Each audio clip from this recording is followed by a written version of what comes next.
اب اگر ہم بات کرتے ہیں اعلیٰ حضرت کے بیانات کی تو اعلیٰ حضرت کو جو زبان و کلام و بیان پر جو قدرت حاصل تھی وہ کسی ایک زبان کے ساتھ خاص نہیں، عربی ہو یا اردو، فارسی ہو یا ہندی، کوئی بھی زبان ہے جس زبان کو آپ ذریعہ اظہار بنا لیں اس زبان کے تمام الفاظ میرے امام کے بے پایاں حافظے میں مستحضر ہو جاتے، اور آپ موقع اور محل کے اعتبار سے جس لفظ کو موضوع سمجھتے اس لفظ کو وہاں پر اس دلکش انداز کے ساتھ لاتے کہ خوش گفتاری کا حق ادا کر دیا کرتے تھے۔ آپ کا کلام بھلے وہ نثر کے اندر ہے یا نظم کے اندر ہے، اشفاق بھائی آپ کو امام اہل سنت کے کلام میں بھلے وہ نثر کے اندر ہے یا نظم کے اندر ہے، ان تمام کلاموں کے اندر مسجع الفاظ کی لڑیاں اور مکفہ جملوں کی ایسی مالائیں ملیں گی کہ بندے کی عقل دنگ رہ جاتی ہے۔ آپ دیکھیں فتاوی رضویہ کا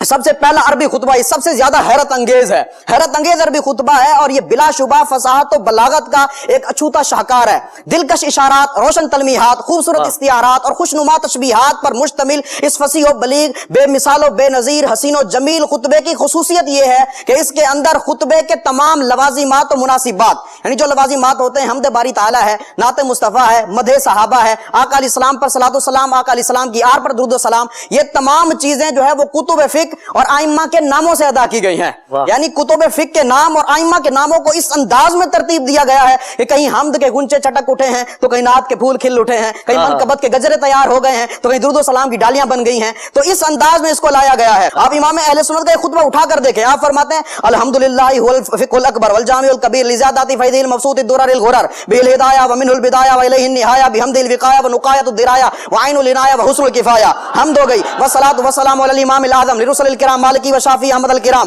یقول الحسن بلا توقف محمد الحسن ابو یوسف فانه الاصل المحیط لكل فضل بسيط ووجیز ووسيط البحر الزخار والدر المختار وخزائن الاسرار وتنویر الابصار وفتح القدیر وزاد الفقیر وملتقى الابحر ومجمع الانهر وکنز الدقائق وتبین الحقائق والبحر الرائق منه يستمد كل نهر فائق فيه المنیۃ وبه الغنیۃ ومراق الفلاح وامداد الفتاح وايداع الاصلاح ونور الاذاع وكشف المزمرات وحل المشكلات والدر المنتقى وينابيع المبتغى وتنویر البصائر وظواهر الجواهر البدائع النوادر المنزه وجوبا عن الاشباح والنظائر مغني السائلين ونصاب المساكين الحافظ القدسي لكل كمال قدسي وانسي الكافي الوافي الشافي المصفى المصطفى المستصفى المجتبى المنتقى الصافي عدة النوازل وانفع الوسائل لاسعاف السائل بعيون المسائل وعمدة الاواخر وخلاصة الاوائل وعلى آله وصحبه واهله وحزبه مصابيح الدجى ومفاتيح الهدى لا سيما الشيخين الصاحبين اللاخذين من الشريعة والحقيقة بكلا الطرفين والخطنان الكريمين وكل منهما نور العين ومجمع البحرين وعلى مجتهد ملته وأئمة أمته خصوصا الأركان الأربعة والأنوار اللامية وابنه الأكرم الغوث الأعظم ذخيرة الأولياء وطوفة الفقهاء وجامع الفصولين وفصول الحقائق والشرع المهذب بكل زان وعلينا معهم وبهم ولهم يا أرحم الراحمين آمين آمين والحمد لله رب العالمين۔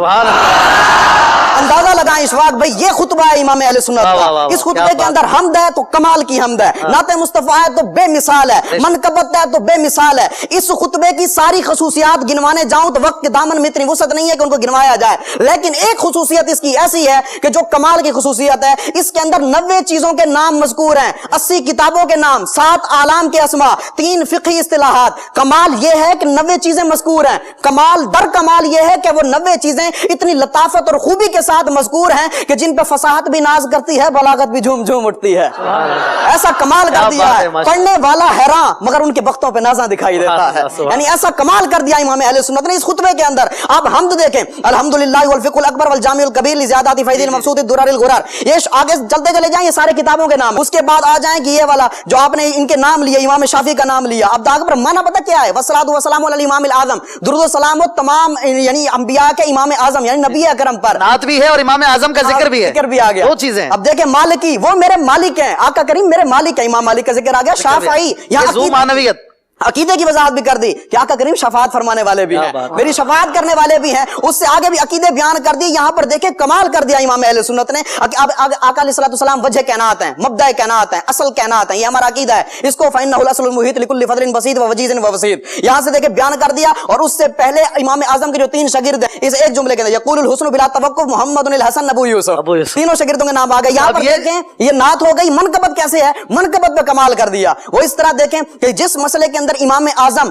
اور امام یوسف جو ہے امام ابو یوسف وہ متفق ہو جائیں تو ان کو فقہا شیخین کہتے ہیں. شیخین. ٹھیک ہے. اب دیکھیں امام محمد اور امام اعظم کسی مسئلے میں متفق ہو جائیں تو ان کو فقہا طرفین کہتے ہیں, اور جہاں پر امام ابو یوسف اور امام محمد متفق ہو جائیں تو ان کو صاحبین کہا جاتا ہے. اب یہ تینوں کو شیخین, طرفین اور صاحبین یہ تین اصطلاحیں ہیں نا. اب یہاں پر اس کو حضرت صدیق اکبر رضی اللہ تعالیٰ عنہ اور حضرت عمر رضی اللہ تعالیٰ عنہ پر منطبق کیا ہے. وہ کس طرح منطبق کیا ہے؟ فرمایا لا سیما الشیخین الصاحبین الاخذین من الشریعت والحقیقت بکلا الطرفین. فرمایا ان دو بزرگ ساتھیوں پر جو شریعت و حقیقت کے کناروں کو تھامنے والے ہیں. یہاں پر وہ تین اصطلاحیں بھی آ گئی, منقبت ہو رہی ہے, یہ منقبت ہو رہی ہے بزرگوں کی, اور پھر ساتھ میں یہ شرعی اصطلاحیں بھی بیان ہو, شرعی اصطلاحیں بھی بیان ہو گئی. اندازہ لگائیں کمال کا خطبہ ہے, جس امام کے خطبے کا یہ عالم ہو, اس کے خطاب کا, اس کی کتاب کا, اس کے ملفوظات کا عالم کیا. کیا بات.